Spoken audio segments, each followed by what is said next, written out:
ഒരു ആർട്ട് ഫിലിമുണ്ട്. ഒരു കുഞ്ഞ് ജനിച്ചപ്പോൾ തൊട്ട് അപ്പൻ മൊബൈൽ ക്യാമറ എടുത്തിട്ട് ആ സീനൊക്കെ ഒപ്പിയെടുക്കുകയാണ്. പിന്നെ ഈ കുഞ്ഞിൻ്റെ ജീവിതത്തിലെ ഏറ്റവും ഇമ്പോർട്ടൻ്റ് ആയിട്ടുള്ള എല്ലാ ഈവൻസിലും ഇയാൾ മൊബൈൽ ക്യാമറ വന്നിട്ട് അയാൾ ഒപ്പിയെടുക്കുന്നുണ്ട്.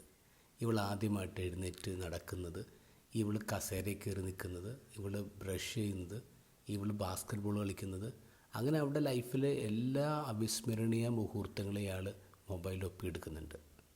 അയാൾക്ക് രണ്ടാമത്തെ കുട്ടി വരാൻ പോകുന്നു. ഭാര്യനെ അർജൻറ്റായിട്ട് ഹോസ്പിറ്റലിൽ കൊണ്ടുപോവാണ് ഡെലിവറിക്ക് വേണ്ടി.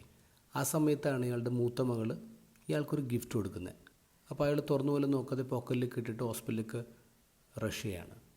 അവിടെ ലേബർ റൂമിലാണ് ഭാര്യ, ഇയാൾ പുറത്തിരിക്കുന്നുണ്ട്. ഇയാൾ പുറത്ത് വെയിറ്റിംഗ് സീറ്റിലിരിക്കുമ്പോഴാണ് പോക്കറ്റിൽ എന്തോ ഉണ്ടെന്ന് മനസ്സിലായിട്ട് എടുക്കുമ്പോൾ അത് മകൾ കൊടുത്ത ഗിഫ്റ്റാണ്.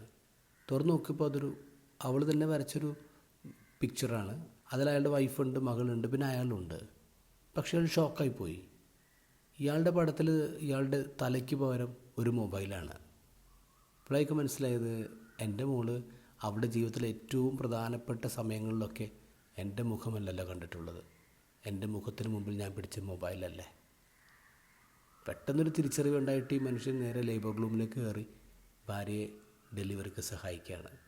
റീല് മാറ്റിവെച്ച് റിയൽ ലൈഫിലേക്ക് കണക്ട് ചെയ്യണം.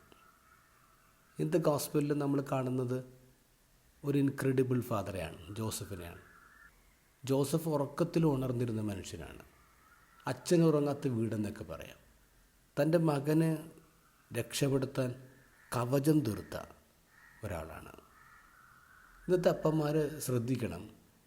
ഇന്ന് നമ്മുടെ മക്കളെ കൊല്ലാൻ നടക്കുന്ന ഏറുദോസുമാരുടെ എണ്ണം വളരെ കൂടുതലാണ്. നമ്മൾ കുറേയും കൂടി ഉണർന്നിരിക്കണം. നമ്മൾ കുറേയും കൂടി സ്മാർട്ടാവണം.